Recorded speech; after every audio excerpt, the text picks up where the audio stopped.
commencer. Ceux qui ne sont pas à l'heure nous rejoindront.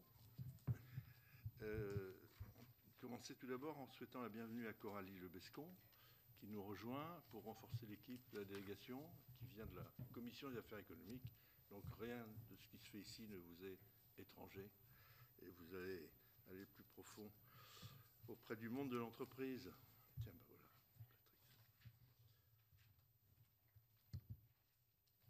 Alors, on est réunis pour la première table ronde consacrée à la mission sur la formation, les compétences et l'attractivité, pour laquelle Martine Berthet, Florence Blatrix-Contat et Michel Canevet, qui va nous rejoindre, ont été désignés rapporteurs.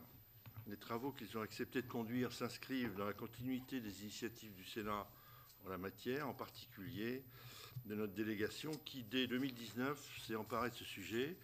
Ainsi, dans le rapport intitulé « Des compétences de toute urgence pour l'emploi et les entreprises » de nos collègues Michel Canevet, déjà à l'époque, et Guy-Dominique Kennel, figuraient 24 propositions visant des objectifs tels que la suppression du cloisonnement entre le monde de l'éducation nationale et le monde de l'entreprise, l'adaptation plus rapide des compétences aux besoins des entreprises avec la mise en œuvre de plans de reconversion et des procédures de certification accélérées, ou encore la bonne coordination des acteurs publics de l'emploi via un pilotage des régions.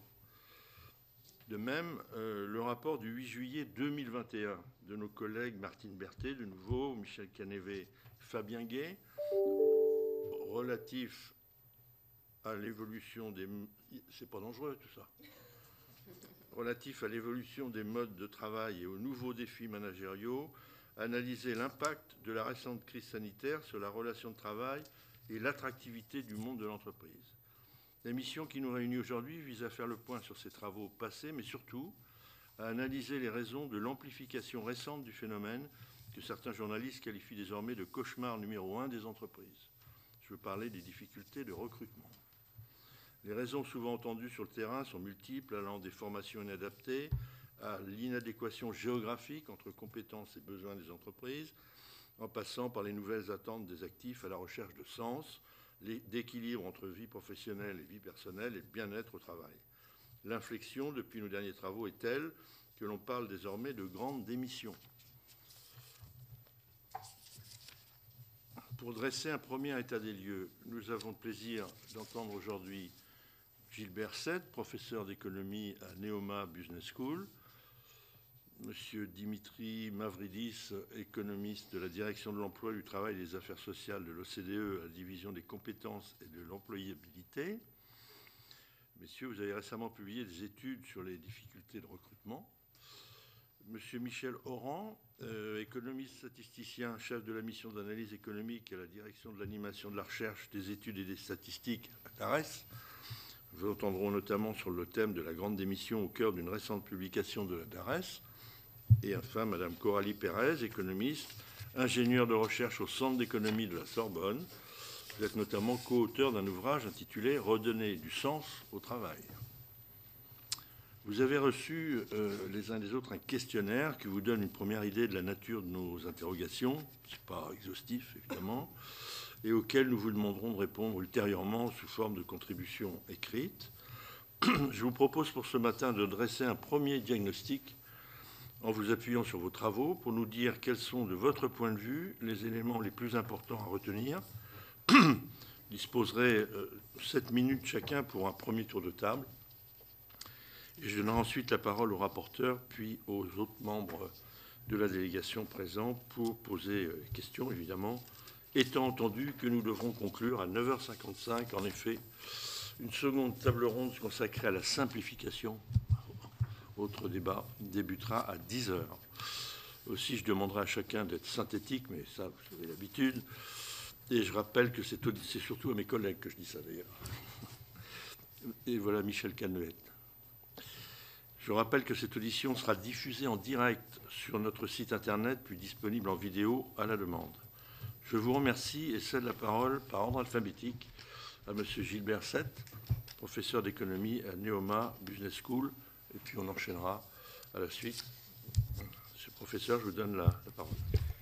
Merci, bonjour à tous, et merci beaucoup Monsieur le Président. Je vais essayer d'être assez bref sur ces questions-là pour répondre ensuite aux questions. Alors, quelques points de constat.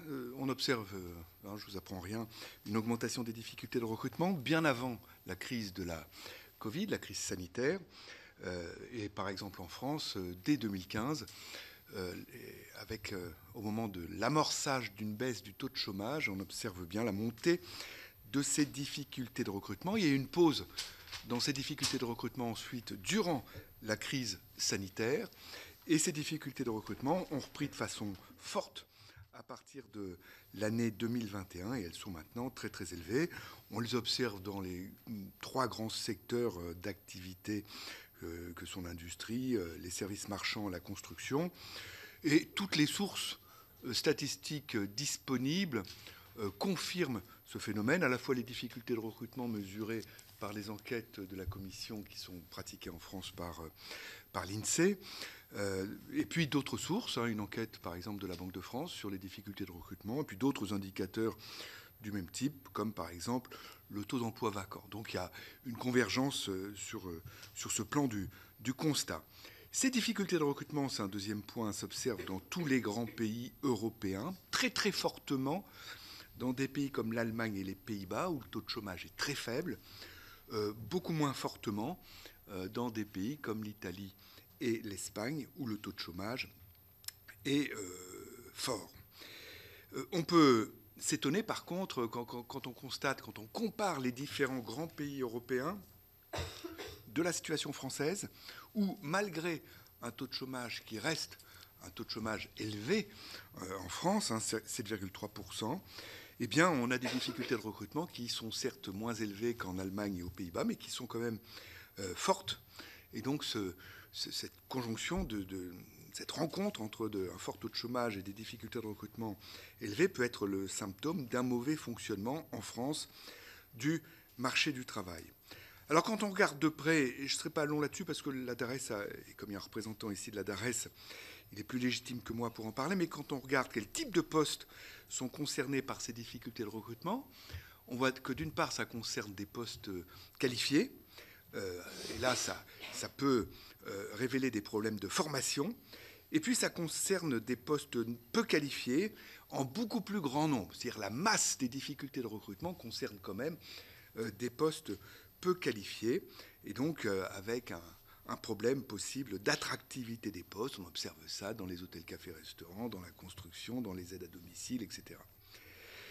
Ces difficultés de recrutement peuvent aboutir à des problèmes d'allocation des facteurs, c'est-à-dire que des entreprises dynamiques ont une difficulté pour trouver la main-d'œuvre qui leur serait nécessaire pour croître, main-d'œuvre qui serait davantage captée par des entreprises un petit peu moins dynamiques. Alors on a fait une étude là-dessus qui est parue dans Économie statistique à la fin de l'année dernière, basée sur une enquête réalisée par la Banque de France. Et ce qu'on observe, mes co-auteurs et moi, en travaillant sur ces données individuelles, c'est que les firmes avec des difficultés de recrutement sont effectivement plus productives que les autres. Et cet écart de productivité, pas négligeable, il est d'environ 7%. Mais sous des hypothèses très simplistes, si on supposait que les entreprises avec difficultés de recrutement trouvaient d'un coup de baguette magique tous les effectifs dont elles ont besoin, parce que dans l'enquête, on demandait l'importance de ces difficultés de recrutement, le nombre de postes concernés. Et si on fait de la règle de 3 pour voir un peu la croissance auquel elles pourraient prétendre, etc., l'effet sur la productivité moyenne dans l'industrie serait assez faible, 0,15%. Donc il y a un véritable problème d'allocation des ressources, mais néanmoins, ce problème d'allocation des ressources au niveau macroéconomique, sur la performance globale de l'économie, ne semble pas avoir des conséquences très fortes sur le niveau moyen de la productivité. Alors ces difficultés de recrutement peuvent venir de problèmes d'attractivité. L'attractivité peut être salariale. Dans l'enquête de la Banque de France à laquelle je faisais allusion précédemment et qu'on a exploitée avec des données individuelles, beaucoup d'entreprises, 54% de celles qui ont des difficultés de recrutement, nous disent que effectivement, c'est peut-être en partie lié à une rémunération insuffisante à l'embauche. Alors on constate effectivement que ces entreprises payent moins, que la moyenne des entreprises des mêmes secteurs. Mais simultanément, on constate que ces entreprises sont dans une situation financière un peu moins favorable que les autres. Et ce qui peut expliquer évidemment leur difficulté à augmenter les rémunérations. Ces difficultés de recrutement peuvent être aussi liées à des questions de conditions de travail, pénibilité. 31% des entreprises qui déclarent des difficultés de recrutement, dans l'enquête mentionnée précédemment, signalent ce facteur explicatif de leurs difficultés de recrutement. Et là, évidemment, ces questions de pénibilité relèvent beaucoup de la négociation collective, du dialogue social entre les partenaires sociaux. C'est d'ailleurs quelque chose qui est en cours dans certaines branches d'activité, comme les hôtels, cafés, restaurants, pour donner un exemple bien connu de discussion et de négociation en cours sur la question. Alors, il faut quand même signaler que ces difficultés de recrutement peuvent être aussi liées à une offre de travail insuffisamment dynamique, liée à une insuffisance de la mobilité géographique de l'offre de travail. On pourra y revenir, mais la mobilité géographique de l'offre de travail est très faible en France. Je développerai ça si vous le souhaitez. Il peut y aussi y avoir un problème de distance insuffisante entre les revenus du travail pour des postes peu qualifiés et les revenus associés au non-travail. Et donc là, il faut réfléchir à des pistes de réforme qui augmenteraient évidemment l'intérêt et l'attractivité financière de ces postes. Et puis, il peut y avoir un suivi parfois insuffisant au niveau individuel des personnes en recherche d'emploi et du caractère actif de leur recherche d'emploi, quelque chose qui est largement souligné. Donc tout ça appelle évidemment une réflexion, éventuellement des réformes. Ça inspire des réformes comme celle de l'indemnisation chômage, comme celle du RSA. Ça inspire aussi des réformes comme celle de Pôle emploi. C'est des pistes qu'il faut considérer d'une façon, je dirais, sereine pour voir si effectivement ces éléments pourraient jouer. Dernier point de cette intervention liminaire, les économistes souvent regardent le fonctionnement du marché du travail en mobilisant quelques outils, et l'un de ces outils, c'est ce qu'on appelle les courbes de Beveridge, qui mettent en relation sur un cadran les difficultés de recrutement avec le taux de chômage. Et plus on est élevé dans ce cadran, plus ça singulariserait, ça serait la marque d'un mauvais fonctionnement du marché du travail. Eh bien, quand on trace ces courbes de Beveridge, c'est ce qu'on a fait dans l'article qu'on a publié dans Économie statistique à la fin de l'an dernier, quand on trace ces courbes de Beveridge et qu'on les compare entre les grands pays européens, les 5 grands pays européens, Allemagne, France, Italie, Espagne et Pays-Bas, on voit que la France est quand même assez élevée, ce qui serait le symptôme, ça avec quelques prudences bien sûr, ce qui serait le symptôme d'un fonctionnement du marché du travail moins performant que dans d'autres pays, et en particulier en Allemagne ou aux Pays-Bas. Moins performant, ça veut dire quoi? Ça veut dire que pour le même taux de chômage, on connaîtrait des difficultés de recrutement supérieures à celles que connaissent les entreprises allemandes et néerlandaises, par exemple. Voilà donc pour ce propos liminaire. Merci, M. Seth, merci pour la ponctualité. 7 minutes, très bien. Merci beaucoup. M. Mavridis, si vous voulez, je vous laisse la parole. Pour le même temps. Merci. Donc je vais reprendre quelques points et peut-être répéter puisqu'ils font partie d'un consensus. Donc pour commencer, d'abord on voit sur le marché du travail qu'il y a une présence simultanée de chômage et d'entreprises qui ont du mal à recruter. Ça a toujours été le cas, ça fait partie du processus d'appariement sur le marché du travail. Mais en ce moment, ce qu'il y a, c'est qu'il y a 2 grandes différences. La première, c'est que les difficultés de recrutement sont à un niveau beaucoup plus élevé que précédemment. Et la deuxième, c'est que lorsqu'on regarde en comparaison dans l'Union européenne, comme l'a dit mon collègue ici, M. Gilberset, on a des difficultés de recrutement qui sont similaires à ceux des pays comme l'Allemagne ou les Pays-Bas, qui ont un taux de chômage très faible, et pourtant on a un taux de chômage qui n'est pas si faible que ça, on a un taux de chômage qui est beaucoup plus élevé. Et donc structurellement, ce que l'on voit, c'est qu'on a au cours du temps des difficultés de recrutement qui, à taux de chômage donné, sont beaucoup plus élevés que dans les autres pays européens. Donc on a un marché du travail qui fonctionne, dont l'appariement est beaucoup moins fluide, et beaucoup plus difficile. Est-ce que c'est un problème? Et donc là, ce que le consensus dit, c'est que c'est un problème, c'est pas anodin comme problème. Le problème, il a des conséquences réelles qui sont très tangibles pour les entreprises et pour les travailleurs. Ces difficultés de recrutement, elles ont un impact tangible réel sur le développement des entreprises. Elles ont un impact sur la croissance des entreprises, sur les coûts de recrutement, sur le coût des entreprises, puisque ça prend du temps de chercher des travailleurs, de trouver un bon matching. Et il y a aussi des travailleurs qui ne trouvent pas d'emploi. Et donc, toute l'économie est affectée. Et les ordres de grandeur, dans ma compréhension, ne sont pas si faibles que cela. Donc, s'il y a 5% des recrutements qui n'ont pas eu lieu, qui pourraient avoir lieu, c'est quand même significatif par rapport à la masse salariale totale de l'économie. Donc, c'est un problème important qu'il faudrait traiter. Et donc, comment traiter ce problème? Quels devraient être les leviers d'action publique? Pour résumer, mes 4 grands leviers d'action publique. Le premier, ce serait d'accroître les incitations à l'emploi.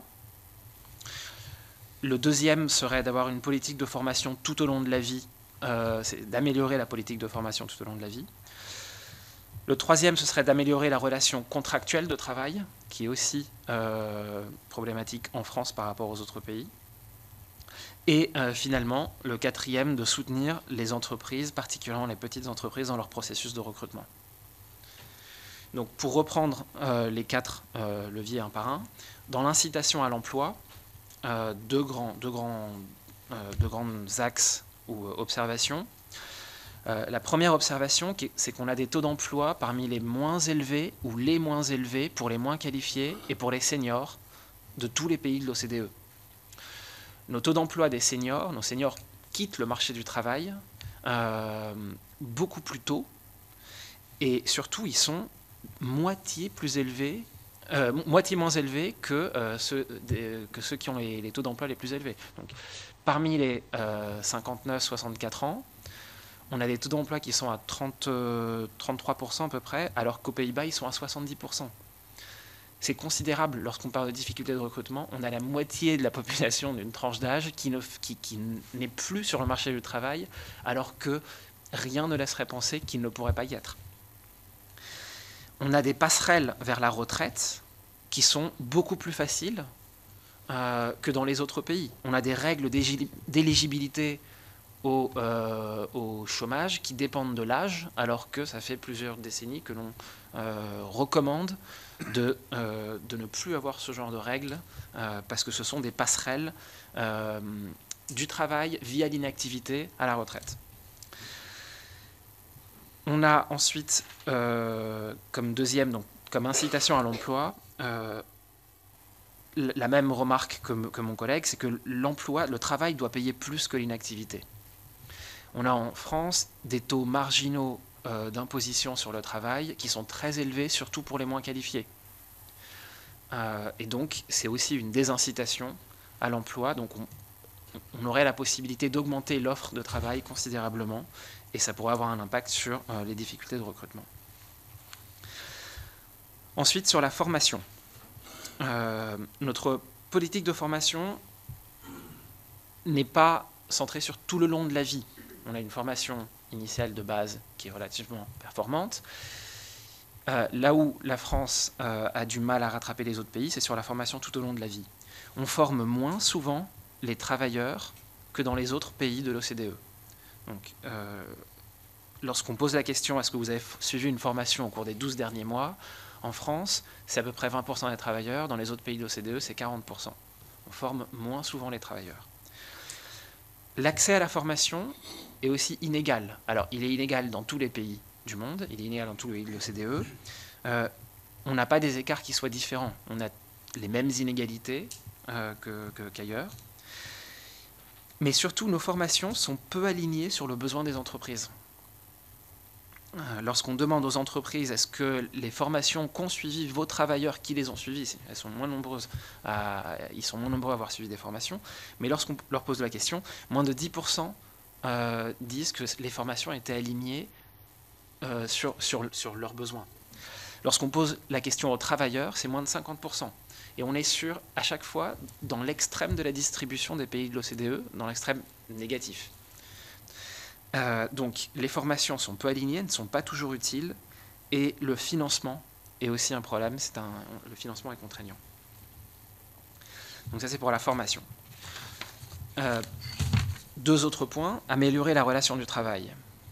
Nos indices de protection de l'emploi sont toujours parmi les plus élevés de l'OCDE, malgré les réformes qui ont été positives et qui nous ont amené à baisser cet indice de protection de l'emploi. Ces réformes ont eu un effet, mais pas énorme non plus. On a bougé dans le bon sens, comme la plupart des pays de l'OCDE.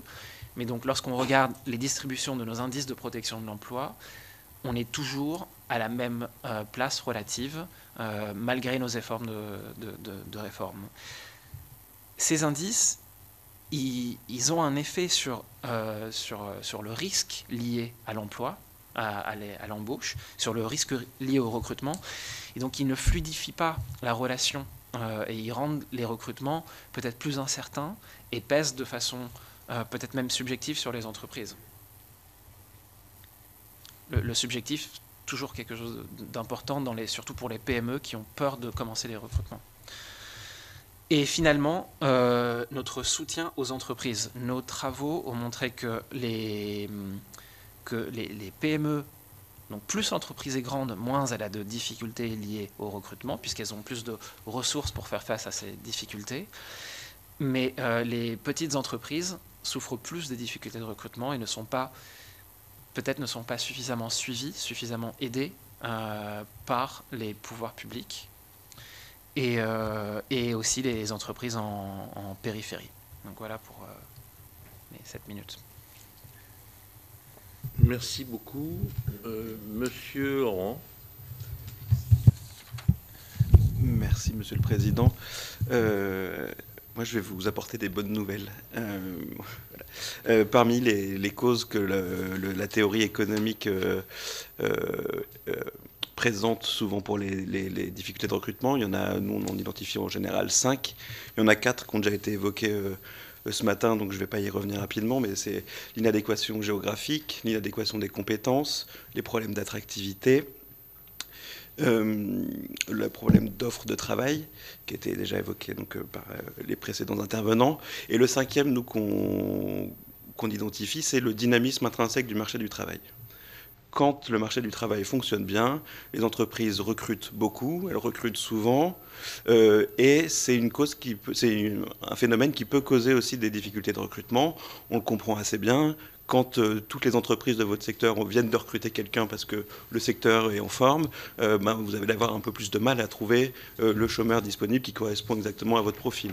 Et inversement, moins il y a de chômeurs, plus ça va être compliqué, il va falloir chercher plus longtemps, peut-être sur des profils un peu différents, pour retrouver la personne qui correspond au profil que vous attendez.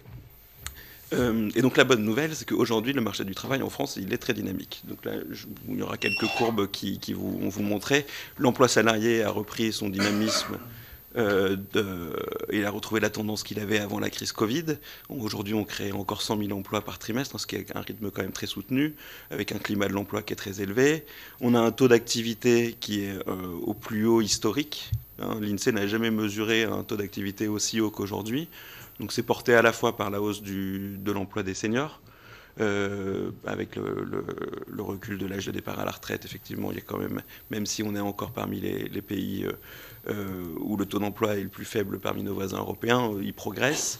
Et c'est porté aussi par les jeunes, avec notamment l'apprentissage qui a ramené beaucoup de jeunes sur le marché du travail. Donc le taux d'emploi est lui aussi à un niveau qui est le plus haut historiquement mesuré. Et le taux de chômage, c'est le graphique suivant, le taux de chômage, lui, a un niveau historiquement bas. On est revenu au niveau de 2008. Et voilà, depuis les crises pétrolières, c'est un niveau qui est un peu le plancher de l'économie française. Alors il stagne un petit peu là depuis un an, mais on a un niveau de 7,5% qui est quand même historiquement bas pour l'économie française. Donc de ce point de vue-là, on peut dire que le marché du travail est très dynamique et que on est plutôt sur une situation favorable. Mais effectivement, il y a en conséquence en fait, de ce cycle favorable, des difficultés de recrutement qui ont augmenté. Mais si on regarde bien les dynamiques temporelles, on voit que tout commence au même moment, en 2015, fin 2015, début 2016, au moment où le chômage, cette fameuse courbe du chômage s'est inversée, et les difficultés de recrutement, elles commencent à augmenter à ce moment-là aussi. Et donc on a vraiment un effet qui est très bien expliqué par la théorie économique. Hein. Quand le taux de chômage diminue, quand l'emploi et l'activité reprennent, ça devient de plus en plus difficile de recruter, parce qu'il y a moins de main-d'œuvre immédiatement disponible, parce qu'il y a une concurrence un peu accrue entre les entreprises, etc. Donc ça, c'est le point principal, c'est qu'on a un phénomène qui est plutôt témoin d'un dynamisme du marché du travail. Le point qui nous a fait un peu entrer sur ce sujet-là cet été, c'est le point suivant, c'est les démissions. Effectivement, ça a été évoqué un peu en introduction. Les démissions aussi ont augmenté. Mais là encore, c'est un espèce d'effet un peu mécanique. En fait, quand les tensions de recrutement augmentent, ça rééquilibre ou ça déséquilibre le rapport de négociation, en tout cas ça le modifie, entre les salariés et les employeurs. On sent bien que quand il y a des difficultés à recruter, la situation est un peu plus favorable pour les salariés. Et quand la situation est plus favorable pour les salariés, ça veut dire que démissionner est moins risqué.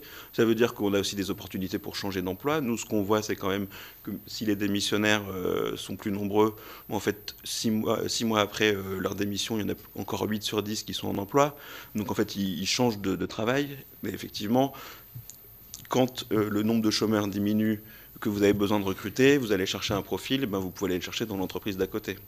Et donc, s'il faut aller chercher quelqu'un dans l'entreprise d'à côté, ça va créer une démission. Donc, et en termes de niveau, donc on est à des niveaux très élevés. Hein. Effectivement, historiquement, on est là aussi à du plus haut. Le nombre de démissions, y compris de démissions de CDI, à un niveau historiquement haut. Mais c'est parfaitement en lien avec le niveau de tension qu'on mesure par ailleurs. Ça n'a pas changé même après le Covid. On est à des niveaux qui sont assez cohérents avec le reste de ce qu'on observe sur le marché du travail. Et peut-être pour finir sur une note encore plus optimiste, en tout cas du point de vue des salariés, donc comme je disais, ces tensions, elles changent le rapport de force de négociation des salariés, et ça peut se traduire par deux choses qui rejoignent un peu les questions d'attractivité aussi, puisque c'est quand même les leviers principaux qu'ont les employeurs pour résoudre leurs propres difficultés de recrutement. C'est les salaires qui augmentent. Donc il y a un effet très fort de l'inflation, mais on sent aussi quand même que les salaires, on l'observait un peu avant la reprise de l'inflation, une augmentation des salaires. Donc pour attirer plus de gens, on est un peu obligé de monter les salaires. Et puis on a aussi une amélioration des conditions d'emploi. Il y a un peu moins de temps partiel qu'avant, et quand on recrute, c'est plus souvent en CDI qu'auparavant. On recrute moins en CDD, on recrute plus directement en CDI. Donc voilà. Une fois qu'on a dit ça, on n'a pas tout dit.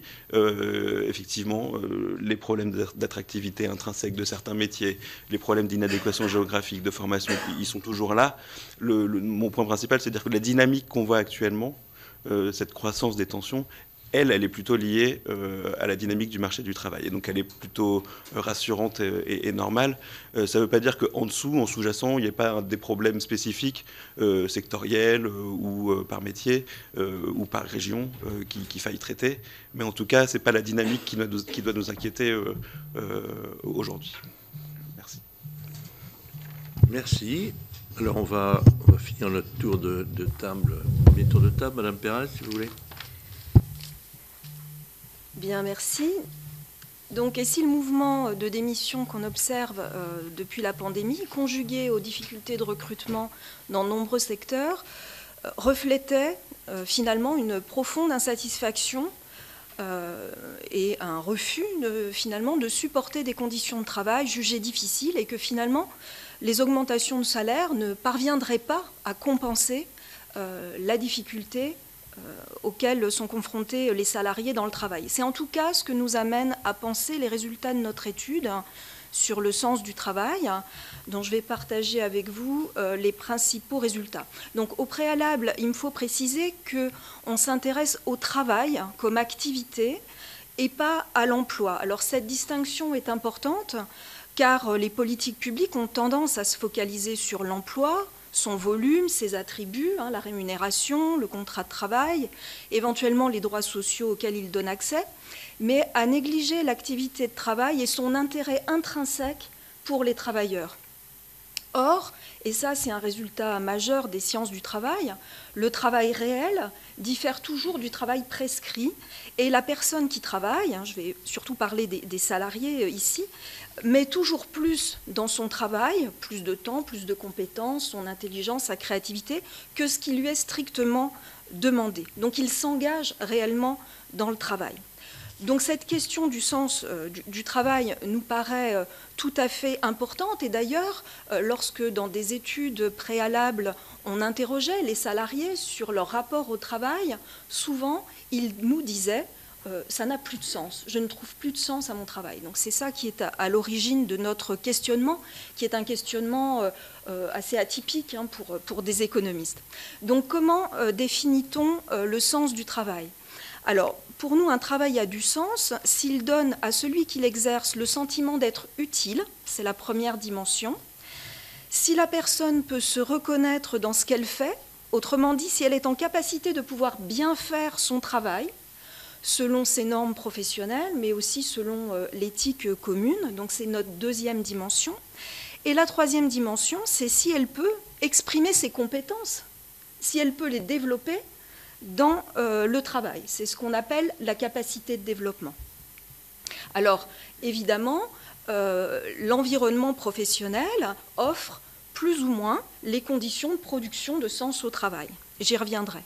Et selon les métiers et les professions, ce sont certaines des dimensions du sens que je viens d'énoncer qui seront plus particulièrement affectées et qui conduiront à ce que le salarié trouve moins de sens à son travail. Alors, sur la base de cette définition, on a construit un score individuel de sens du travail à partir des réponses apportées donc par un échantillon représentatif de salariés du public et du privé à des questions de l'enquête conditions de travail, donc de l'INSEE et de la DARES. Alors je ne rentre pas dans le détail, mais à titre d'exemple, donc c'est l'enquête conditions de travail 2016, 27% des salariés n'ont que parfois ou jamais l'impression de faire quelque chose d'utile aux autres. 26% n'éprouvent que parfois ou jamais la fierté du travail bien fait. Ou encore, 25% des salariés disent n'avoir que parfois ou jamais l'occasion de développer leurs compétences dans le travail. Alors, à un premier niveau très descriptif, ce score de sens nous permet d'établir un palmarès des professions et métiers qui trouvent le plus de sens à leur travail. Alors, parmi les professions qui trouvent le plus de sens, en 2016, on trouve les assistantes maternelles, les ouvriers qualifiés du gros œuvre du bâtiment, mais aussi les formateurs, les enseignants, les aides à domicile, les aides ménagères.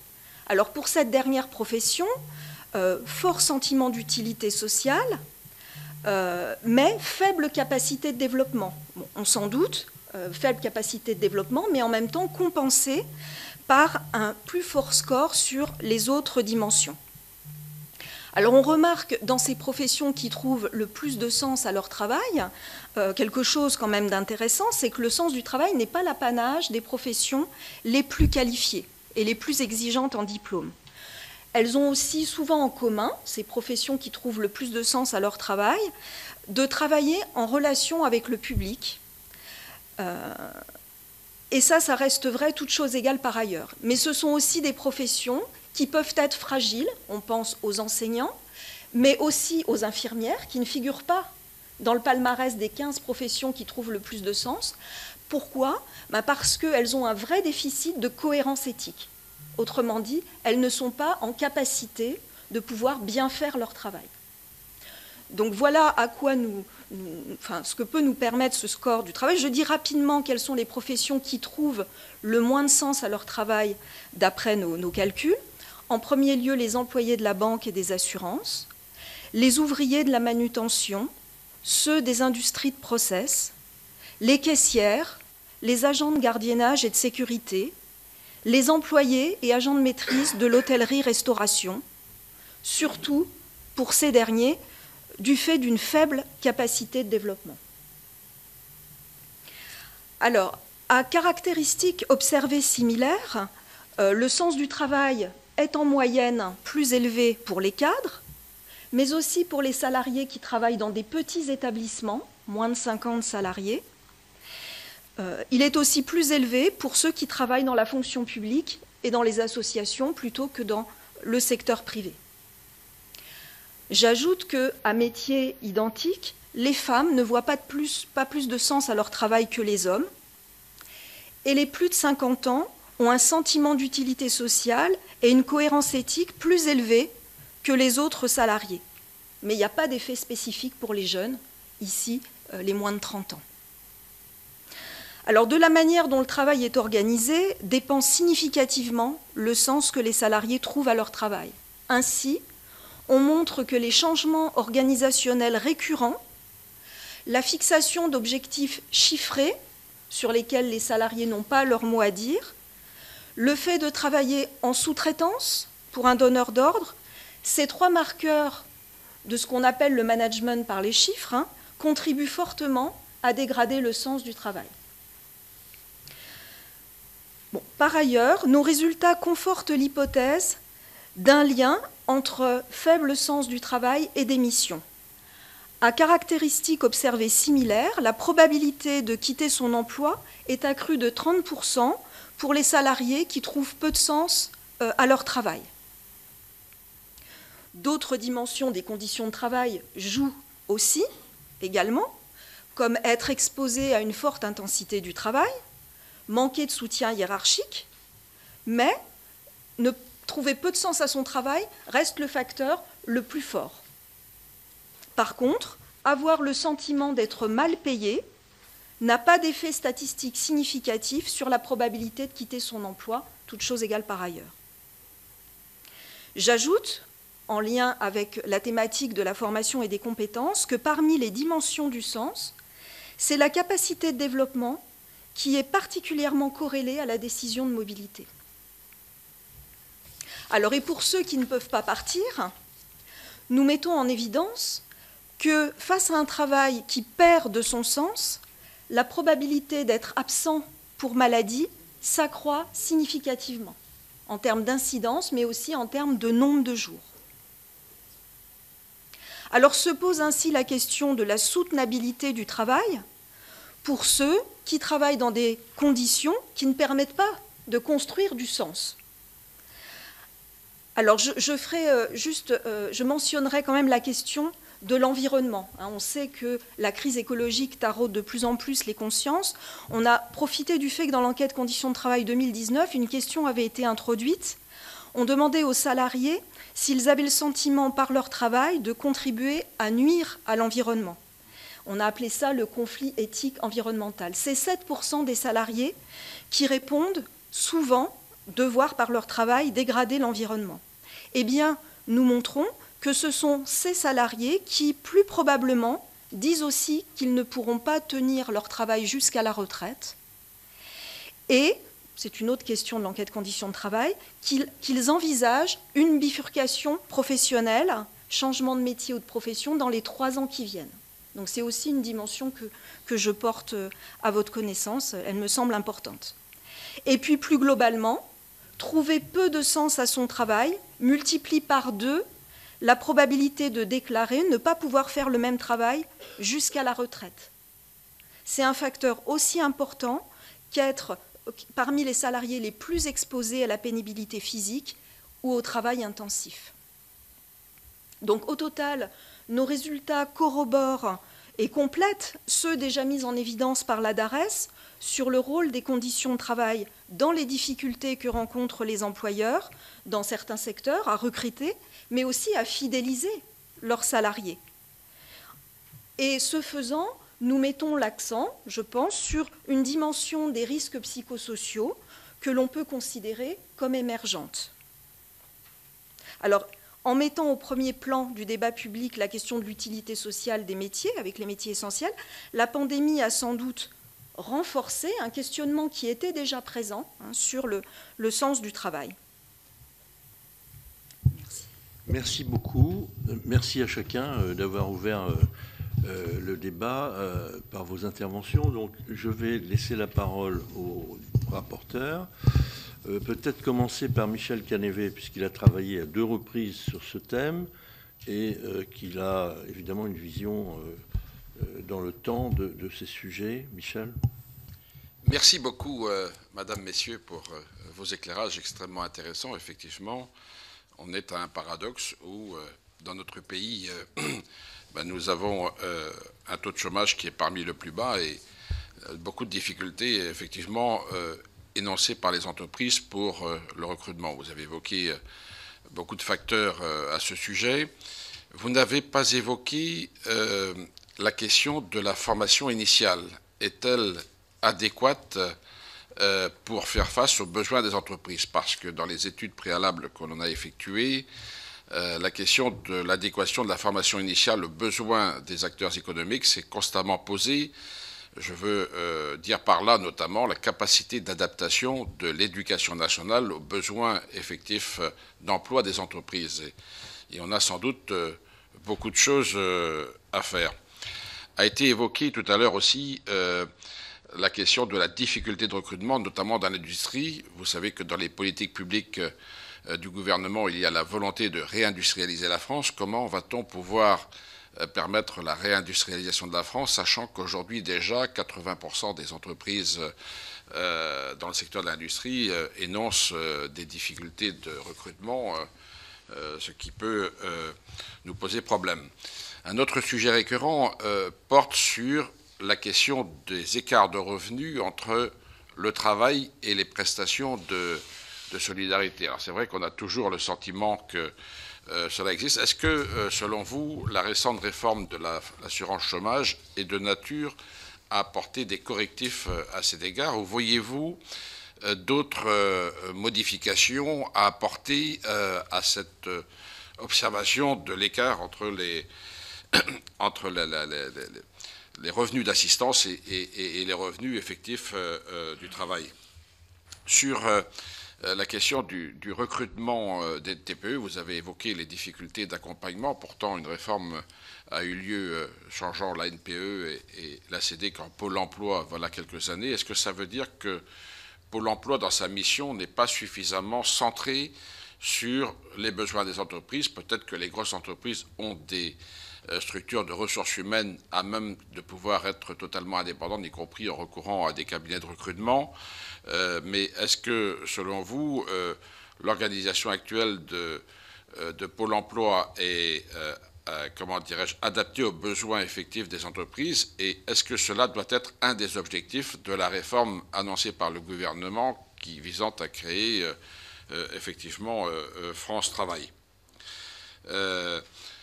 Parmi les difficultés de recrutement que vous avez évoquées, est-ce qu'il y a un lien à effectuer entre cela et le haut niveau de création d'entreprises dans notre pays? Parce que finalement, on s'aperçoit que celle-ci est particulièrement dynamique en France.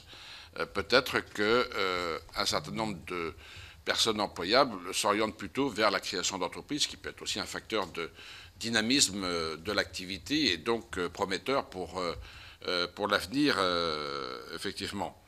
Voilà. Et puis, peut-être une dernière question sur la question de l'apprentissage, puisque c'était dans nos rapports antérieurs un des sujets majeurs de préoccupation, le faible niveau de recours à l'apprentissage. Et cela a fortement évolué en 5 ans, puisqu'on est passé de 400 à 800 000 apprentis dans notre pays. Est-ce que, selon vous, cette évolution du nombre d'apprentis s'est effectuée vers une cible effective de direction vers le travail, ou est-ce que ce sont des effets d'opportunité qui se manifestent à travers cela? Merci. Merci Michel. Donc de très nombreuses questions. Qui veut commencer? Monsieur Seth peut-être, sur la formation. Je ne vais pas répondre à tout, puisque les autres intervenants sont plus compétents que moi pour répondre à certains aspects. Taux de chômage bas, d'accord, pour expliquer les difficultés de recrutement. En partie, c'est l'un des plus bas. Il faut remonter loin, disons, pour retrouver un taux de chômage aussi bas. Il est quand même élevé. Comparons-nous à l'ensemble des pays de l'OCDE, on fait quand même partie des pays à fort taux de chômage. Et puis, si on regarde au-dessus de la palissade du Village France et qu'on voit comment se comporte le marché du travail dans d'autres pays, on voit un pays comme l'Italie, qui est souvent pas considéré comme un benchmark pour le fonctionnement de son marché du travail, où le taux de chômage n'est pas très différent d'une autre, un tout petit peu supérieur, mais pas très, très différent d'une autre, où il est orienté à la baisse, comme chez nous, et où les difficultés de recrutement sont singulièrement plus basses. Faut quand même souligner ça. Pour accentuer aussi la chose, les difficultés de recrutement dans le secteur de la construction sont structurellement, parce que ce n'est pas quelque chose de récent, structurellement plus élevées en France qu'en Allemagne et qu'aux Pays-Bas, où j'ai la courbe sous les yeux, où le taux de chômage pourtant est à environ 3%, vous le savez.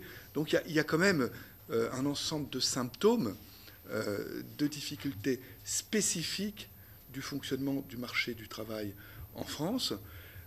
Ça, c'est un premier point. Un deuxième point, certes, la formation, et c'est une dimension très importante de la question, cela va de soi, mais il faut voir que la masse des difficultés de recrutement concerne concerne des postes très peu qualifiés, HCR, construction et même service à la personne.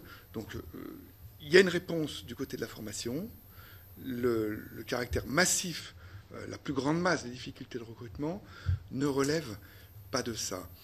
Alors juste pour être très direct dans la réponse à votre question sur la réforme de l'indemnisation chômage et le seuil des 9% sous lequel la durée d'indemnisation est réduite. C'est sans doute un second best, mais il vaut mieux un second best que pas de best du tout. Évidemment, le premier best, ça serait un suivi individualisé, exigeant et bienveillant de chaque personne au chômage. Ça serait ça le premier best, parce que ça pourrait prendre en compte les spécificités de la qualification, des activités, etc., ce qui se passe localement. Bon, à partir du moment où ce premier best, ce first best est difficile à atteindre, encore une fois, il vaut mieux un second best que pas de best du tout. Et pour se rapprocher d'un first best, évidemment, il faut envisager une forte réforme de l'indemnisation, sans doute du fonctionnement de Pôle emploi. C'est en train de se faire dans le fonctionnement de Pôle emploi. Il y a une réflexion qu'on peut avoir qui est sur la table quand même sur le RSA. J'ai pas d'avis fort là-dessus parce qu'il faut regarder comme les choses sur le fond, pas avoir de position a priori. Il faut regarder ça de façon sereine.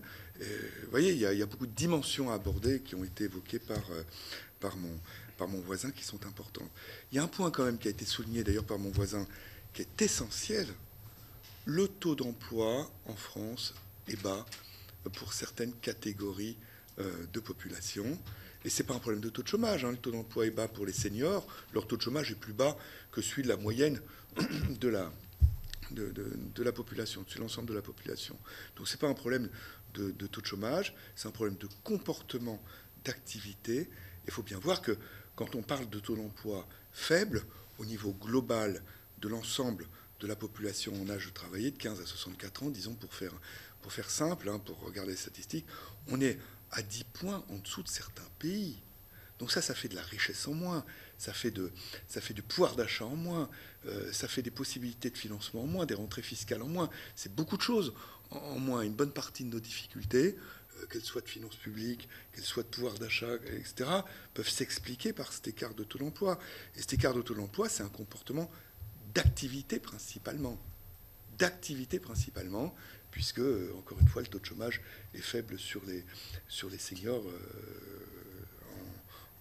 en France. Donc voilà, la difficulté quand même est là. Alors, la touche positive, parce qu'il faut quand même donner une touche positive, c'est que pour aller à la SERP, sur les 20 dernières années, le taux d'emploi des seniors a augmenté de quasiment 1 point par an en France. C'est une évolution faramineuse, hein. 1 point par an d'augmentation du taux d'emploi des seniors. Il faut rester sur cette pente, au moins sur cette pente. Il faut avoir cette ambition de rester sur cette pente. Et derrière le fait de rester sur cette pente, il y a du pouvoir d'achat, il y a de la richesse, il y a du PIB, il y a une amélioration des finances publiques. Il y a énormément de choses qui sont en jeu. Merci. Sur les autres points évoqués par Michel Canevet, vous voulez, monsieur Mavridis? Oui, je veux bien. Très rapidement sur l'évolution de l'emploi des seniors, c'est vrai qu'on a une évolution positive, très positive. On était sur les 60-64 ans, on était à 10%, on est donc maintenant à presque on est à 30%. On est dans la moyenne de l'évolution des autres pays de l'OCDE. Donc on partait du plus bas, on était le pays avec le taux d'emploi des seniors le plus faible. On l'est toujours, mais on a la même évolution positive que les autres pays. Donc on n'est pas fantastique. Ça c'est un. Deux, sur la question de la formation initiale, je partage l'avis. Je pense que M. Seth a dit la même chose. Je pense que c'est surtout une question de formation au long de la vie, que les problèmes de difficulté de recrutement, ils sont pour beaucoup de métiers non qualifiés. Donc je ne pense pas qu'il faille mettre le focus sur la formation initiale, d'où tous les indicateurs nous montrent qu'on est quelque part dans la moyenne, que c'est pas la formation initiale n'est pas le problème ici, qui n'est pas le problème. Et se centrer plutôt sur le recours à l'apprentissage, dont les réformes récentes, tout indiquerait qu'elles sont très positives, à la fois par la quantité de personnes qui rentrent en apprentissage et sur le ciblage. Je ne sais pas quels sont concrètement personnellement, je ne suis pas au courant des effets, donc je ne sais pas s'il y a eu une évaluation là-dessus. De ma part, je ne peux pas me prononcer. Et pour finir, sur l'écart de revenus entre le travail et les prestations d'assistance, on a un sujet particulièrement français là-dessus. Et donc pour augmenter l'offre de travail, il faut que le travail paye plus que l'inactivité. On a des minima d'assistance qui sont parmi les plus élevés, c'est quelque chose de positif. Mais la contrepartie est que du coup, le taux marginal d'imposition au travail pour les moins qualifiés, pour ceux qui sont en bas de la distribution des revenus, paradoxalement, du coup, il est plus élevé que pour les plus riches. Et donc,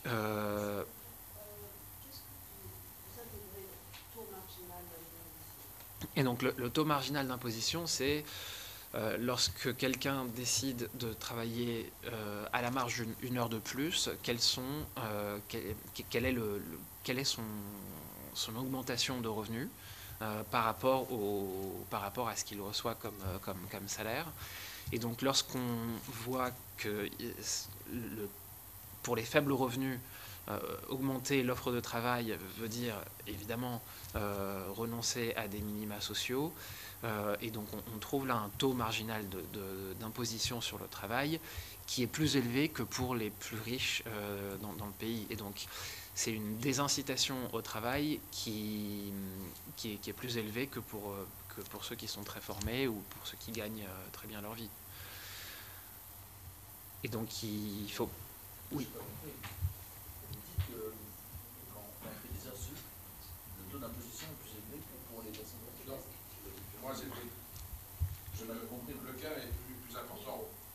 Le cas est plus important pour les gens. Non, c'est bien.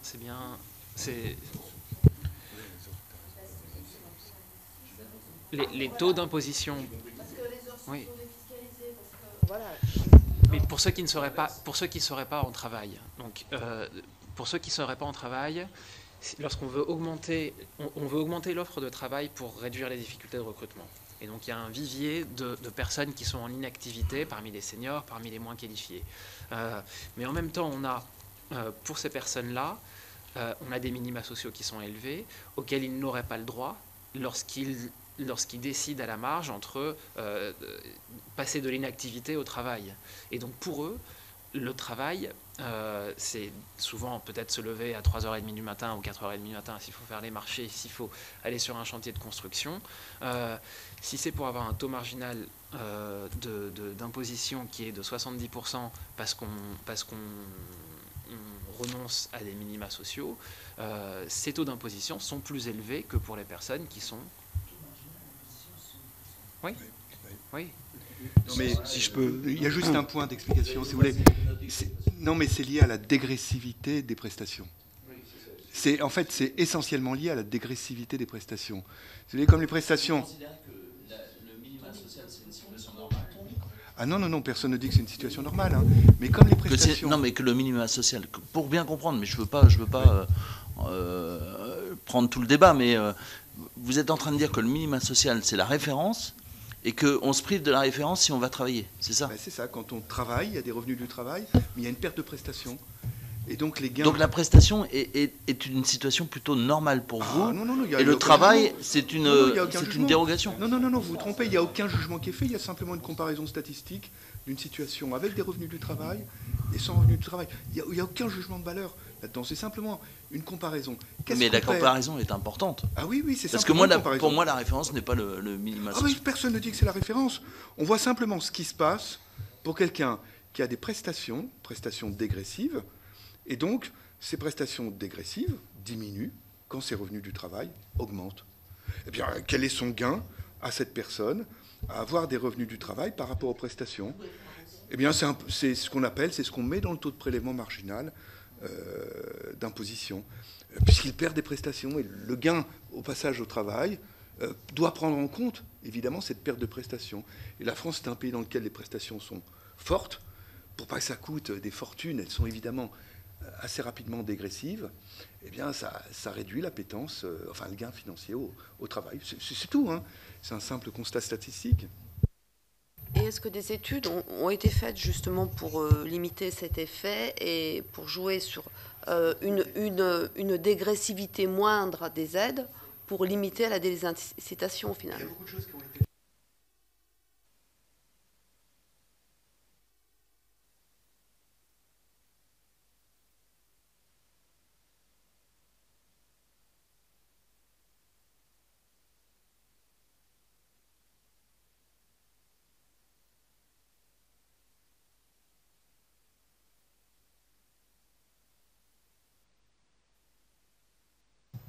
Monsieur Mavridis, vous vouliez compléter ou d'autres points? Allez-y. Oui, juste sur la question des créations d'entreprises. Pour nous, c'est aussi un symptôme d'un marché du travail et d'une activité qui est dynamique. Par ailleurs, c'est la première courbe que je montrais, l'emploi salarié lui-même est aussi assez dynamique. Donc, c'est deux phénomènes qui vont plutôt dans le même sens et qu'il faut pas... on n'a pas pour l'instant le sentiment que l'un se ferait au détriment de l'autre. Voilà, les deux progressent en ce moment. Et sur l'aide au recrutement que pourrait apporter par exemple Pôle emploi, je pense qu'effectivement c'est un outil qui peut être très utile. Alors je ne me permettrai pas de dire si on en a assez ou trop, mais dans un contexte où, et notamment ces difficultés sont liées au fait qu'il y a des besoins de recrutement qui sont très importants par rapport à il y a quelques années, c'est important d'accompagner toutes les entreprises et peut-être même les plus petites. C'est ce qu'évoquait Gilbert aussi, hein, il y a peut-être des problèmes d'allocation et les grandes entreprises qui ont une force de frappe peut-être un peu plus importante et sont plus pour qui un recrutement est plus simple parce qu'ils ont un département de ressources humaines qui est énorme par rapport à une petite entreprise où il y a 5 salariés et personne n'est vraiment dédié à ça. En fait, c'est peut-être dans ces petites entreprises-là que la productivité, que les gains de productivité sont, et c'est peut-être ces entreprises aussi qu'il faut aider à recruter et à trouver des salariés qui leur permettront de se développer.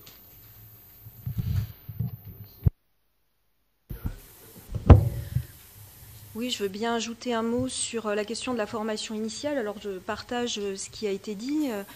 Du reste, je crois que c'est à peu près la moitié des jeunes qui trouvent un emploi en adéquation avec leur formation initiale. Donc, c'est moins le fait d'une inadéquation et d'une insuffisance du système éducatif que le fait que les compétences qui sont demandées en entreprise peuvent être spécifiques et nécessiter une adaptation, etc.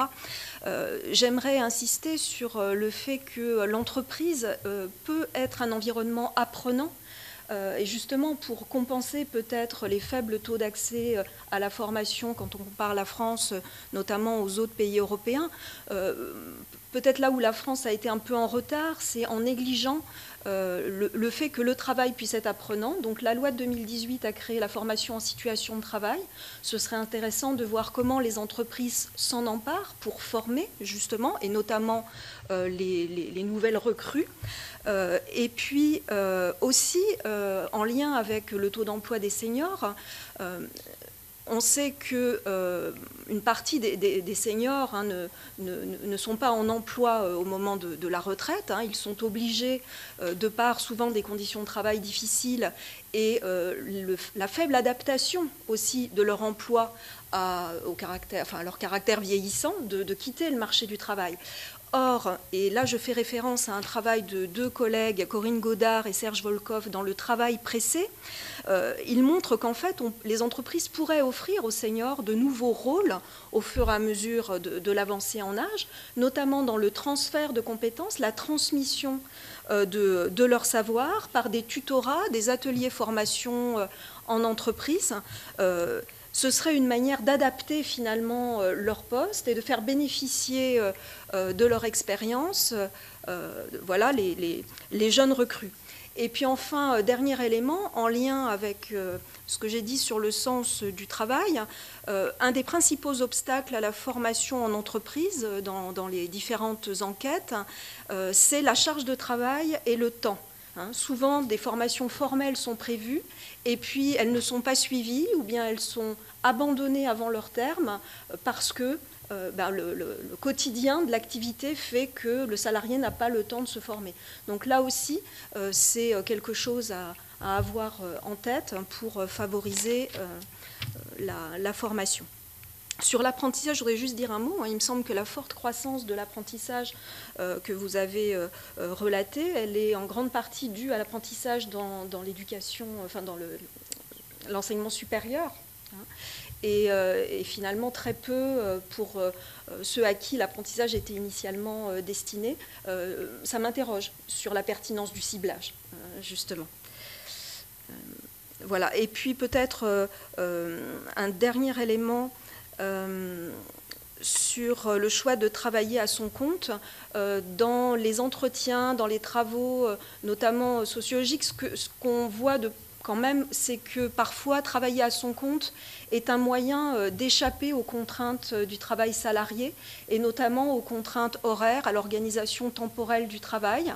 Ce serait aussi intéressant d'examiner la question sous cet angle. Par exemple, dans la coiffure, de plus en plus d'anciens salariés louent des fauteuils dans des salons de coiffure pour pouvoir aménager leur planning comme elles l'entendent, notamment pouvoir bénéficier de certains samedis non travaillés. Donc là aussi, c'est à mettre en relation avec peut-être voilà, les difficultés de recrutement et de fidélisation. J'insiste sur cette question parce que ce sont aussi des emplois, les emplois peu qualifiés qui sont exposés à des difficultés de recrutement sont souvent aussi ceux qui connaissent un fort turnover. Donc l'idée, c'est de recruter, mais c'est aussi de pouvoir garder finalement ces salariés. Merci. On peut continuer avec Martine Berthet pour le rapporteur. Oui, merci Monsieur le Président. Mesdames, Messieurs, merci beaucoup pour ces éléments que vous nous apportez. Alors moi, j'aurais peut-être pour rebondir sur les propos de Madame Pérez. Donc vous parlez, voilà, certains salariés louent des fauteuils, etc., dans des salons. Moi, je voudrais parler justement du rôle des auto-entrepreneurs dans ce manque de compétences et de recrutement pour les entreprises. On l'a vu et la délégation aux entreprises a fait un travail sur ce sujet. La plateformisation du travail, l'augmentation du nombre d'auto-entrepreneurs. Est-ce que cela, parce qu'on le voit également dans les secteurs de l'hôtellerie-restauration, où finalement il n'y a plus de recrutement possible, mais beaucoup d'hôteliers et restaurateurs passent par un système de plateforme et vont signer des contrats plutôt de prestations avec alors des personnes qui ne seront pas là comme salariés, mais bien comme auto-entrepreneurs. Cela a pris beaucoup d'ampleur, on l'a vu encore plus après la crise sanitaire. Est-ce que vous pensez que cela joue déjà un rôle dans ces manques de recrutement de salariés ? C'est ma première question. Ensuite, on voit qu'il y a des écoles de la seconde chance, des MLJ, des dispositifs d'insertion. Quelle part est-ce qu'ils peuvent prendre tous ces dispositifs dans la formation, dans le recrutement de nouveaux salariés? Est-ce que cela aussi, vous l'avez évalué et est-ce que ces dispositifs doivent être augmentés? J'ai une remarque aussi, Monsieur Sett, vous nous avez parlé de la difficulté de la mobilité géographique dans notre pays. C'est quelque chose, enfin c'est une chose pour laquelle je milite, je vais dire, pour que l'on puisse faciliter cette mobilité géographique. Dans mon département de la Savoie, nous sommes à 5-6% de taux de chômage. Et là, on peut dire que l'on arrive à un taux plancher, même si je pense que ce taux plancher devrait plutôt être près de 3 à 4% et pas plus. La mobilité géographique, on le voit, est intéressante. On a connu ce phénomène dans les années, je dirais 80-90, où beaucoup de personnes de secteurs industriels sont venues en Savoie trouver de l'emploi, et c'était très bien. Est-ce que l'on ne peut pas mettre de l'incitation, à votre avis, sur cette mobilité? Qu'est-ce qui peut être fait pour faciliter cette mobilité de bassins dans lesquels il y a peu d'emplois vers des bassins en recherche? Et puis peut-être ma dernière question, et vous l'avez évoqué aussi, donc nous travaillons, puisque c'est un travail qui est suivi, sur la responsabilité sociétale des entreprises, et justement cette mise en avant, est-ce qu'il y a cette recherche, vous sentez de la part au moment des embauches, donc cette recherche d'entreprise qui est mise en œuvre, cette RSE, pas seulement meilleures conditions de travail, mais aussi une préoccupation des conséquences de l'activité d'entreprise vis-à-vis de l'environnement. Merci.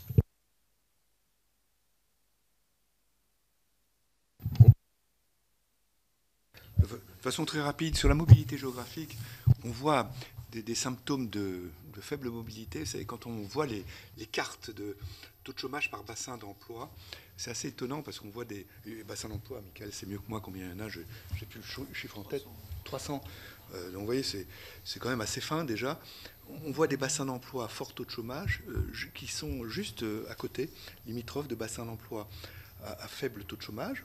Donc déjà, c'est le symptôme d'une faible mobilité géographique. Mais pire encore, quand on compare cette carte aujourd'hui avec la même carte il y a 20 ans, c'est les mêmes. C'est les mêmes. C'est-à-dire qu'en 20 ans, enfin, ça se ressemble beaucoup en tout cas. Et en 20 ans, vous voyez, il n'y a pas eu de mobilité géographique forte. C'est quelque chose d'étonnant.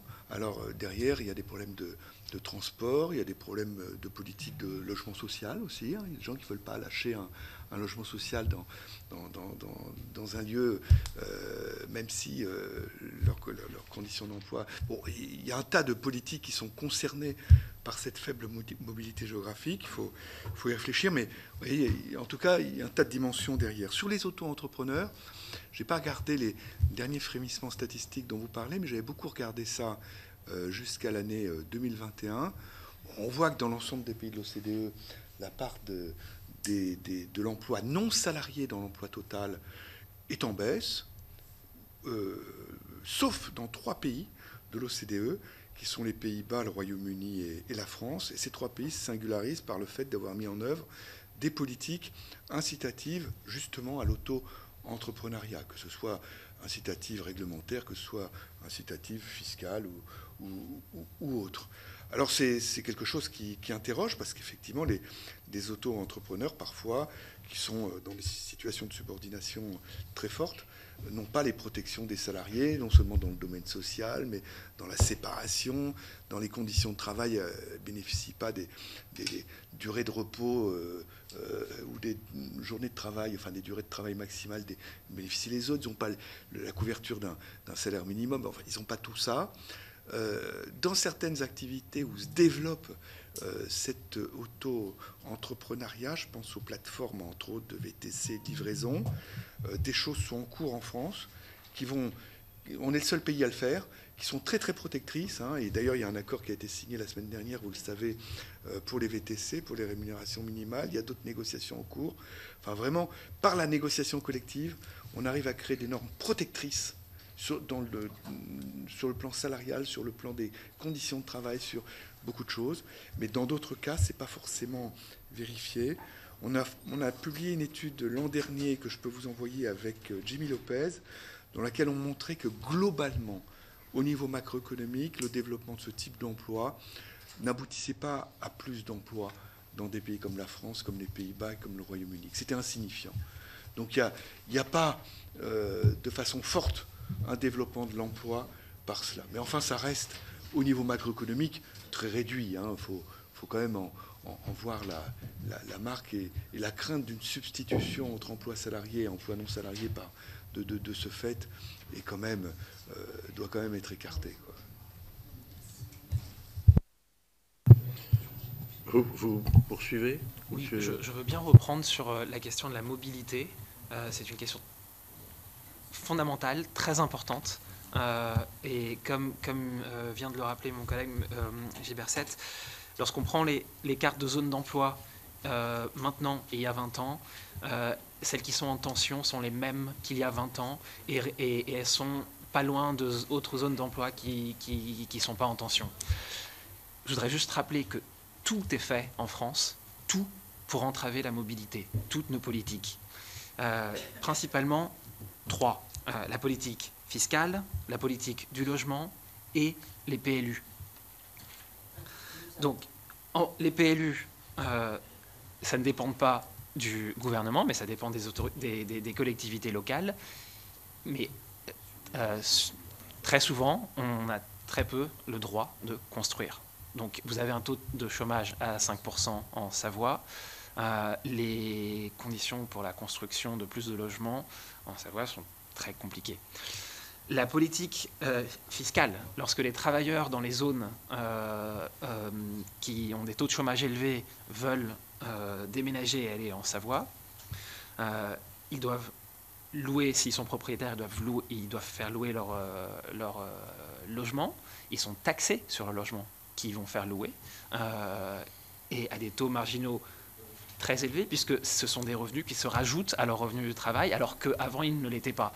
Et donc, on taxe la mobilité, puisqu'on empêche les gens de venir s'installer dans les endroits qui sont en tension. S'ils décident de ne pas louer leur logement et de le vendre, là, ils sont taxés sur la totalité de leur avoir, qui en général, donc pour les familles en France, le logement, c'est le seul avoir financier qu'ils ont. Ils sont taxés sur, non pas sur un flux de revenus, mais c'est à peu près 15% lorsqu'on change de logement. C'est 15% qui se perdent en transactions. Et donc, ils sont taxés sur 15% de la totalité de leurs avoirs qu'ils ont accumulés sur leur vie. Donc la mobilité est très entravée de par la politique fiscale, de par la politique du PLU et par la politique du logement qui, si quelqu'un a un logement social dans une zone à très fort taux de chômage, s'il veut aller ailleurs, il n'a pas de logement parce qu'il perd son logement social. Donc si l'on veut favoriser la mobilité, il faut absolument jouer sur ces trois dimensions et je ne pense pas que ça soit dans les tuyaux. Ouais. Merci. D'autres remarques sur les questions des rapporteurs ou on passe? Allez-y, madame. Je veux bien dire un mot sur la dernière question, sur la RSE. Alors, nous, ce qu'on montre à partir de l'enquête Conditions de travail 2019, c'est qu'il y a 29% des salariés qui travaillent dans une entreprise qui est certifiée, avec une certification qui porte sur l'environnement ou un label éthique. Et pour autant, en moyenne, ces salariés ne trouvent pas plus de sens à leur travail que les autres. Donc il semble que la RSE, qui comporte un certain nombre de limites, je ne rentre pas dans les détails, mais en tout cas ne constitue pas un signal pertinent pour les salariés d'une entreprise voilà, qui répondrait à certains standards, notamment relativement au travail. Alors, on a des témoignages de jeunes diplômés, voilà, de grandes écoles, qui par contre attachent une importance relativement importante à ce qu'offrent les entreprises et à leur comportement vis-à-vis de l'environnement. Donc il y a des organisations comme pour un réveil écologique où ils donnent même du matériau, des documents aux futurs candidats à l'embauche avec des questions à poser aux entreprises pour les challenger en quelque sorte sur ce qu'elles affichent sur leur site, avec des questions très précises, voilà, sur leurs financeurs, etc. Donc c'est certainement une problématique qui parle aux jeunes diplômés, mais voilà, en moyenne en tout cas ça n'a pas, voilà, ça n'a pas beaucoup d'effet. Merci. Je vais donner la parole à Florence Blatrix-Contat. Oui, merci. Il reste très peu de temps. Alors, je suis un petit peu surprise sur la question des jeunes et de dire tout va bien sur la formation initiale, puisque dans le même temps, vous nous dites que 50% des jeunes trouvent un emploi en adéquation. Par défaut, ça veut quand même dire que 50% ne trouvent pas d'emploi en adéquation avec leur formation, et le taux de chômage est quand même très élevé chez les jeunes. Donc, voilà, quelle est la cause de ce taux de chômage et de cette inadéquation entre l'emploi trouvé et la formation initiale. Peut-être également vous poser une question. Vous indiquiez, Monsieur Seth, tout à l'heure que les entreprises les plus productives étaient celles qui avaient le plus de difficultés de recrutement. Les entreprises dont la productivité était les plus élevées. Est-ce que c'est sectoriel ou est-ce que c'est les entreprises les plus productives à l'intérieur d'un même secteur, et comment est-ce que vous expliquez cela? J'ai relevé un paradoxe, je ne sais pas si vous pourrez répondre. Vous avez indiqué, madame, que c'est dans les PME qu'on trouvait le plus de sens au travail, et en même temps c'est dans les PME où on a le plus de difficultés à recruter. Donc comment expliquer ce paradoxe? Et peut-être, puisqu'il ne nous reste plus guère de temps, votre analyse sur notre niveau de chômage structurel. Est-ce que c'est finalement on s'est habitué à un chômage conjoncturel élevé, ce qui empêche le chômage structurel de baisser? À votre avis, à quel niveau on peut espérer voilà, quel niveau de chômage structurel pour la France et comment faire pour l'atteindre et pour le réduire? Merci, Florence. Qui veut commencer? Peut-être Madame Pérez, du coup. Oui, alors sur les questions d'adéquation formation-emploi, je pense qu'il y a beaucoup de travaux au CEREC qui ont documenté cette question et qui expliquent que pour des formations relativement généralistes, voilà, les jeunes diplômés peuvent trouver, au gré des mobilités, des opportunités de leur réseau, des emplois qui ne correspondent pas exactement à la formation qu'ils ont suivie. Et c'est d'autant plus vrai qu'ils ont suivi des formations longues avec des compétences qui sont transférables finalement d'un métier à l'autre. Mais encore une fois, je pense que les travaux du CEREC sont beaucoup plus précis pour documenter cette question. Alors par rapport au paradoxe que vous relevez sur PME et sens du travail, alors effectivement, les salariés trouvent en moyenne plus de sens dans les PME, certainement parce qu'ils voient davantage peut-être la finalité de leur travail, hein, les tenants et les aboutissants. Peut-être aussi ils ont davantage d'autonomie, hein, ils sont plus polyvalents d'une certaine manière. Quant aux difficultés à recruter, ce qui est aussi relevé dans la littérature, c'est la difficulté des PME à formuler leurs besoins. outre les difficultés dont nous avons déjà parlé, de connaissance finalement des réseaux et d'avoir une personne dédiée pour justement bien définir le besoin et aller à sa recherche. Il y a un collègue qui a fondé le concept d'employeurabilité, c'est-à-dire on regarde souvent les difficultés de recrutement du point de vue des caractéristiques des demandeurs d'emploi, mais il faut aussi regarder les difficultés que peuvent avoir les employeurs à définir leurs besoins, à cibler les bonnes personnes et les bons canaux de recrutement en fonction des postes qu'ils ont à pourvoir. Voilà. Sur les questions du rapporteur, est-ce qu'il y a d'autres? Allez-y, monsieur. Oui, peut-être juste rapidement. Sur le chômage des jeunes, il est effectivement élevé, mais c'est un indicateur qu'il faut prendre avec un peu de précaution parce que les comportements d'activité au moment de l'insertion sur le marché du travail, ils sont, l'insertion peut prendre un peu de temps. Et on mesure aussi, les jeunes actifs sont ceux qui sont sortis plus tôt, donc qui ont des difficultés peut-être d'employabilité plus importantes. Nous, on y préfère aujourd'hui le taux de l'indicateur qui est les jeunes ni en emploi ni en formation, qui est en anglais connu sous l'acronyme NEET. Là-dessus, on est plutôt dans une situation assez bonne par rapport à nos voisins européens. On est à entre 10 et 12% de jeunes sur les 15-29 ans qui n'ont ni emploi ni formation. Donc c'est un taux qui est assez bon. Et peut-être juste sur le chômage structurel, sur ces questions-là, aujourd'hui, on a l'impression, un peu au niveau macroéconomique, quand on regarde l'ensemble des indicateurs, les emplois vacants, des choses comme ça, qu'on a atteint un petit peu le chômage d'équilibre conjoncturel. Voilà, la conjoncture ne joue plus sur le taux de chômage. Effectivement, si on veut continuer à faire baisser le taux de chômage, donc comme on le montrait, qui a atteint un plateau là, à 7,5%, effectivement, c'est plutôt sur des mesures structurelles qu'il faudrait se fonder. Donc, j'ai pas de recette magique, c'est pas forcément mon rôle ici. Mais en tout cas, sur le niveau macroéconomique, on a bien l'impression qu'on atteint là un plancher conjoncturel, quoi. Pour être très bref, sur l'écart de productivité, c'était toute chose égale par ailleurs, hein, ce 7%, donc effectivement, en neutralisant l'effet de l'appartenance sectorielle, de la taille, etc.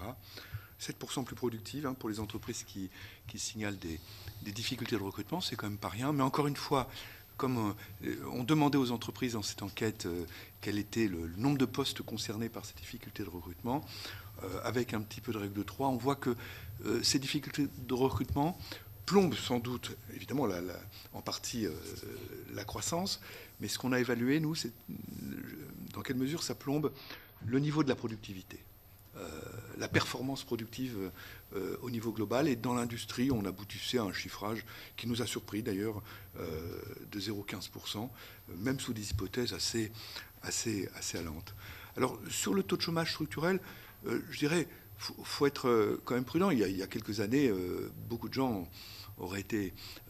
n'auraient pas parié qu'on pouvait descendre à 7,3 sans grosse tension sur l'économie. Vous voyez, grosse tension salariale, puisque juste avant la crise Covid, on ne connaissait pas des tensions salariales excessives en France. Donc ça, c'est un premier point. Un deuxième point, l'indicateur vraiment à privilégier, c'est évidemment celui du taux d'emploi. Et là, on est très mal et on ne voit pas pourquoi la France, comparée à d'autres pays qui nous entourent, comme l'Allemagne, les Pays-Bas, les pays nordiques, scandinaves, etc., serait vouée à avoir un taux d'emploi bas, et en particulier pour les personnes de plus de 100 ans, parce que là c'est un des segments, c'est dans le débat actuel, c'est un des segments dans lesquels on est particulièrement bas par rapport à d'autres pays. L'écart a été donné par Dimitri tout à l'heure, c'est quand même gigantesque. On voit pourquoi on serait voué à ça, pourquoi les individus, les Français, enfin les résidents en France entre 60 et 64 ans auraient moins la possibilité d'être au travail, physiquement, psychologiquement ou autre, que les Néerlandais, que les Allemands, ou peut-être moins la les possibilité Finlandais, de trouver etc. du travail, parce que quand même, c'est un parcours du combattant quand on est senior en France pour trouver un emploi. Ça, c'est une... Mais il y a quand même des incitations qui ont été largement soulignées par Dimitri, c'est là je suis complètement en accord avec lui, sur l'accès au chômage, sur l'accès... Il y a quand même des mauvaises incitations qui existent en France, et on pourrait en faire la liste. Elles sont nombreuses pour pousser en dehors de l'emploi la population des seniors. C'est quand même énorme. Je veux dire, cette liste serait intéressante cette liste serait intéressante à faire. Hein. On peut parler des durées d'indemnisation, on peut parler de l'effort de la recherche d'emploi. Enfin, la liste, vous voyez, serait considérable. On est malheureusement obligé de conclure. Donc, Madame, Messieurs, merci beaucoup. C'était la première table ronde sur ce sujet. Donc, elle était très riche déjà, d'ouverture, de questionnement. On a noté un certain nombre de points qui seront nécessaires à creuser grâce à vos informations. Merci beaucoup et on aura l'occasion peut-être de se retourner vers vous. Et puis, quand vous aurez quelques temps de regarder notre questionnaire pour aller un peu plus profondément dans les choses et enrichir le travail de nos rapporteurs. Merci à tous. Merci.